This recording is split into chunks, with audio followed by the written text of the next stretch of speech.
Everyone, तो आज के इस लेक्चर में हम करने वाले हैं टॉपिक साइटोप्लाज्म। तो साइटोप्लाज्म क्या होता है, इसके बारे में हम सारी चीज़ें इमेजिन करेंगे और हम इसको अच्छे से करेंगे। यहाँ पे जो जो टॉपिक्स हम करेंगे वो बहुत मोस्ट इम्पॉर्टेंट है आपके एग्ज़ाम के लिए।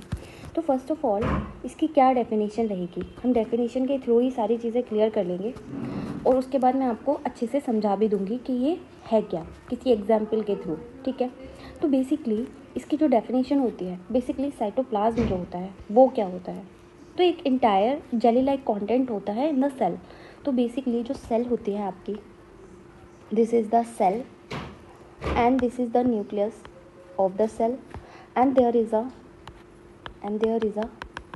cytoplasm and there is a lot of organelles। तो यही होता है हमारा साइटोप्लाज्म। ये जो जेली लाइक सब्सटेंस होते हैं इन्हीं को ही हम क्या कहते हैं, इन्हीं जेली लाइक सब्सटेंस को हम बोलते हैं cytoplasm. So it is the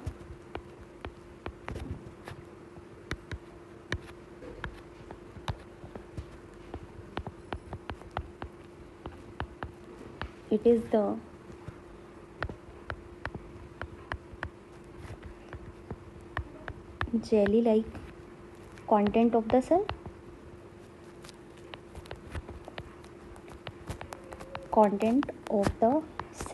तो बेसिकली ये जो जेली लाइक सब्सटेंस है इसी को ही हम क्या कह रहे हैं, इसी को ही हम कहते हैं साइटोप्लाज्म। तो ये बेसिकली ये क्या है, आपकी सेल है एंड ये क्या है आपका, ये आपका न्यूक्लियस है। तो इन सेल और न्यूक्लियस के बीच में ये जो सेल है, यहाँ पे हमारी क्या होती है, प्लाज्मा मेम्ब्रेन भी होती है। तो हम बेसिकली कह सकते हैं कि दैट लाई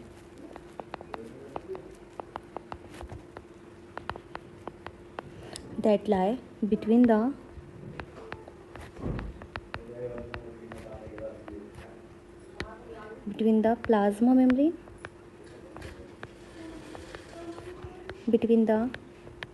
membrane and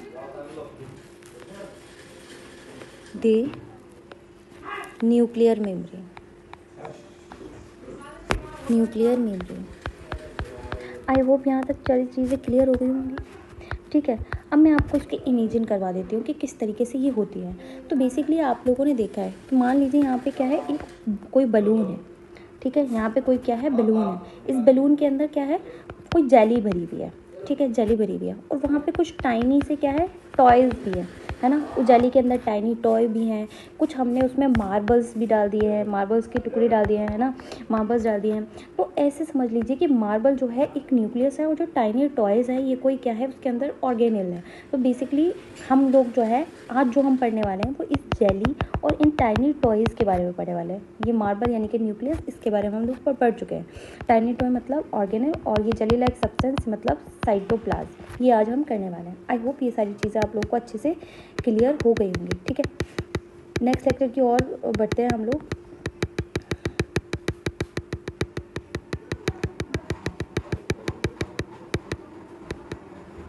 ठीक है, नेक्स्ट लेक्चर की ओर हम लोग बढ़ते हैं और फिर उसके बाद हम लोग आगे चलेंगे। ठीक है, तो फर्स्ट ऑफ ऑल जैसे कि मैंने आप लोगों को बताया था अभी, एक बलून है लाइक, और बलून में क्या है, जेली लाइक सब्सटेंस भरा हुआ है और इसी में क्या है, कुछ टाइनी टॉयज़ भी है और इन टाइनी टॉयज़ के अलावा इसमें क्या है, कुछ मार्बल्स भी है ना। तो marbles is like a nucleus and tiny toy is cell organelle और जेली लाइक सब्सटेंस में आज जो हम स्टडी करने वाले हैं इस जेली लाइक सब्सटेंस की और इन टाइनी टॉयज़ के बारे में ही करेंगे। ठीक है, I hope this is the clear. And there is a cell के अंदर क्या है, कुछ जेली लाइक सब्सटेंस है, न्यूक्लियस है and there is a cell and nucleus. ठीक है, यहाँ तक सारी चीज़ें हमारी क्लियर हो गई है। इसके बाद हम देखेंगे कि जो साइटोप्लाज्म है इसको सबसे पहले किस साइंटिस्ट ने डिस्कवर किया था। तो सबसे पहले जो इसकी डिस्कवरी की थी उन्होंने की थी Rudolf von कॉलिकर।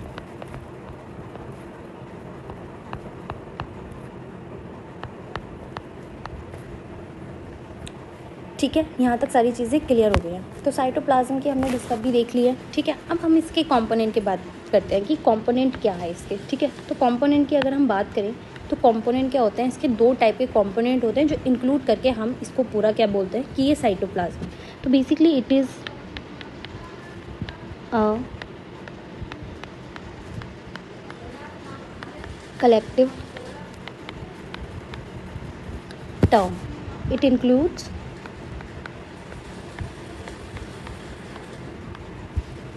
two main things. Two main things. ठीक है, अब हम इसके बारे में देखेंगे कि कौन सी टू मेन थिंग्स हैं यहाँ पे। तो first is cytosol and the second one is cell organelles. Cell organelles. I hope यहाँ तक सारी चीज़ें क्लियर हो गई हैं। ठीक है, अब हम आ जाते हैं कि ये जो साइटोसोल है इसको क्या कहते हैं। तो ये बेसिकली क्या है, इसका फ्लूइड पार्ट है। ठीक है, साइटोप्लाज्म में जो भी फ्लूइड पार्ट है उसको हम क्या कहते हैं, साइटोसोल कहते हैं। और जो भी इसमें फंक्शनल यूनिट की तरह काम करती हैं, या फिर कह सकते हैं जो भी सेल के अंदर फंक्शंस को परफॉर्म करती हैं, तो फंक्शनल यूनिट कहलाएंगी ना वो। तो बेसिकली जो फंक्शनल यूनिट होती हैं, जस्ट लाइक जैसे माइटोकॉन्ड्रिया हो गया अपना, माइटोकॉन्ड्रिया हो गया, ER हो गया, तो ये सारी चीज़ें क्या होंगी, हमारे सेल ऑर्गेनेल्स में आ जाएगी। नेक्स्ट जो हम देखने वाले हैं वो है हमारा टॉपिक साइटोसोल। तो व्हाट इज साइटोसोल? साइटोसोल क्या होता है, इज अ फ्लूइड और liquid portion of the cytoplasm. तो हम कह सकते हैं fluid and liquid portion of the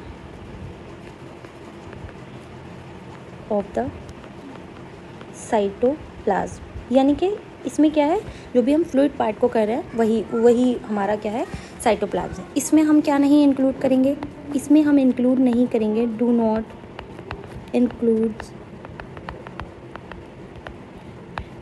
include the cell organelles. हम इसमें सेल ऑर्गेनल्स को क्या नहीं करेंगे, सेल ऑर्गेनल्स को इसमें हम इंक्लूड नहीं करेंगे। सिर्फ जेली पार्ट जो है, सिर्फ जेली पार्ट को ही हम क्या करेंगे, सिर्फ फ्लूइड पार्ट को ही हम क्या करेंगे, इसमें जो भी फ्लूइड पार्ट है सिर्फ उसको ही हम इसमें इंक्लूड करते हैं। ठीक है, आई होप यहाँ पर क्लियर हो गया होगा। अब हम कॉम्पोजिशन पे आ जाते हैं कि इसमें कितना कॉम्पोजिशन होता है, मतलब ये जो फ्लूइड है वो क्या है। तो basically it mostly made up of water,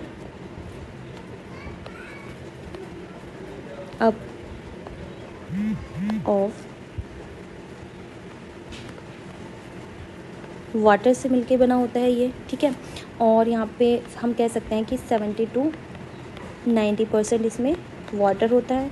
इसमें कई सारे क्या होते हैं, आयन्स होते हैं, डिज़ोल्व आयन्स होते हैं। ठीक है, हम कह सकते हैं इसमें बहुत सारे क्या होते हैं, कुछ सॉल्ट्स भी होते हैं, हमें देखने को मिल जाते हैं सॉल्ट्स। कुछ इसमें क्या होते हैं, एंजाइम्स होते हैं।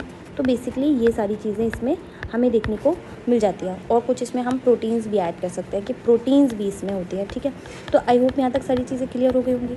इसके बाद की फैक्ट क्या है इसका, की फैक्ट ये है इसका कि बेसिकली जो हम बोलते हैं, की फैक्ट ये है इसका बेसिकली कि हम जो बोलते हैं कि ग्लाइकोलिसिस क्या होती है, ग्लाइकोलिसिस जो होती है, तो एग्जैक्ट साइट जो होती है उसकी, एग्जैक्ट साइट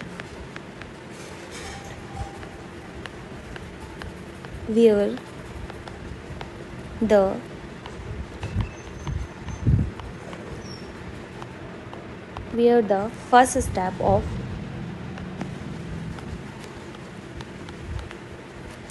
cellular respiration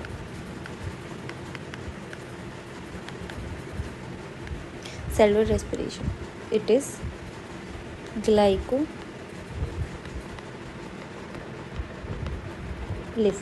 जो ग्लाइकोलिसिस होती है उसकी जो पहली और सबसे पहली जो साइट होती है, फर्स्ट साइट जो होती है, वो यहीं से ही स्टार्ट होती है, टेक प्लेस। आई होप ये जो है आपको याद रहेगा। ठीक है, तो आज जो है हमने इतनी सारी चीज़ें क्लियर कर ली हैं। अब इसका हम मेन फंक्शन एक बार देख लेते हैं कि मेन फंक्शन क्या है। एक तो ये क्या करता है, सपोर्ट करता है। ठीक है, सपोर्ट करेगा। दूसरा हम कह सकते हैं सपोर्ट के साथ साथ ये क्या कर रहा है, मेटाबॉलिज्म में हेल्प कर रहा है,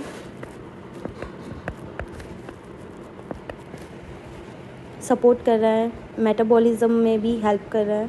ठीक है,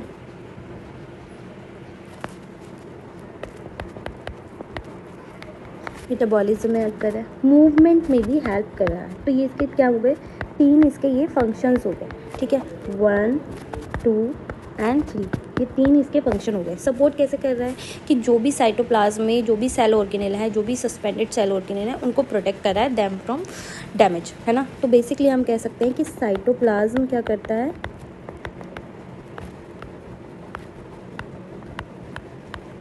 plasm protect the cell organelle, जो भी सेल ऑर्गेनेल हैं उसमें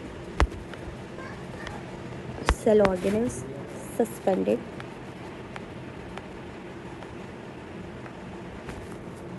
एंड प्रोटेक्ट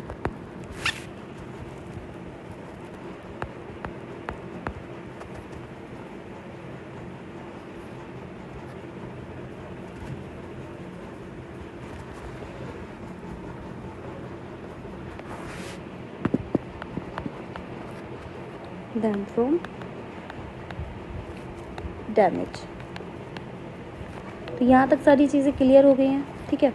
तो बेसिकली इसको डैमेज से बचा रहे हैं, ठीक है। दूसरा है मेटाबॉलिज्म, जो भी यहाँ पे वेरियस केमिकल रिएक्शंस हो रही हैं, वेरियस केमिकल रिएक्शंस हो रही हैं, या फिर जो भी एनाबॉलिज्म और कैटाबॉलिक रिएक्शन हो रही हैं, वो भी क्या हो रही हैं, यहाँ पर हो रही हैं, हैपन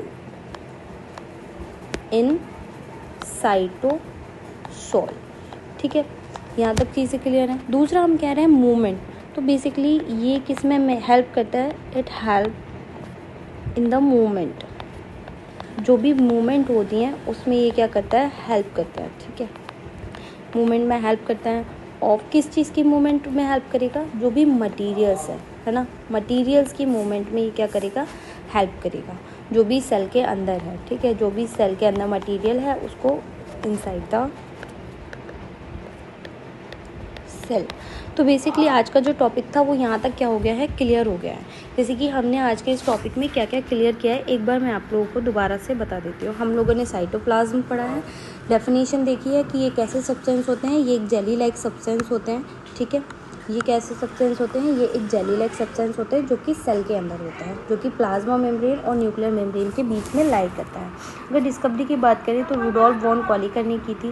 कंपोनेंट की बात करें तो ये 2 मेन थिंग से मिलके बनता है, जैसे कि साइटोप्लाज्म हो गया और दूसरा हमारा क्या हो गया, सेल ऑर्गेनेल्स हो गया। Topic cytosol. साइटोसोल हम किसको कहते हैं, साइटोप्लाज्म के अंदर जो भी फ्लूइड पार्ट होता है, जो भी फ्लूइड पार्ट होता है हम उसकी बात कर रहे हैं, जो भी फ्लूइड पार्ट होता है, जो भी जेली लाइक पार्ट होता है उसकी बात कर रहे हैं। तो ये हम क्या कहेंगे, इसको हम क्या कहेंगे, इसी को ही हम क्या कहते हैं, अपना साइटोप्लाज्म कहते हैं, ठीक है। एक और चीज़ मैं आप लोगों को यहाँ पे दिखा देती हूँ ताकि आप लोगों को अच्छे से यहाँ पे क्लियर हो जाए, ठीक है। फर्स्ट ऑफ ऑल यहाँ पे हम क्या कह रहे हैं, cytoplasm is equal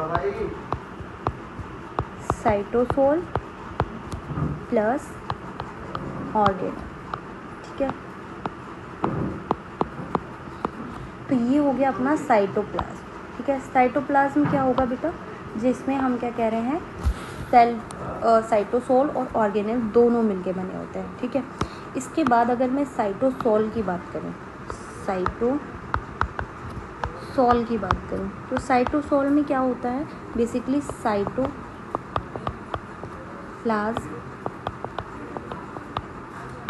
minus cell organelles, ठीक है। तो ये जो 2 फार्मूलाज हैं ये मोस्ट इम्पॉर्टेंट होने वाले हैं, ठीक है। ये दो फार्मूलाज हैं, ये जो 2 फार्मूला हैं इनको आपको याद रखना है साइटोसोल और साइटोप्लाज्म को अच्छे से करने के लिए, ठीक है। Bye bye. आपको जो भी डाउट होगा आप मुझे बता देंगे। इसके फंक्शन भी हम लोगों ने देख लिए थे अच्छे से, ठीक है। कोई भी अगर आपको क्वेरी करनी है तो वो आप मुझे कमेंट में बता सकते हैं, ठीक है। कमेंट में बताइए आपको लेक्चर कैसा लगा एंड ऑल, ठीक है। Thank you, bye bye.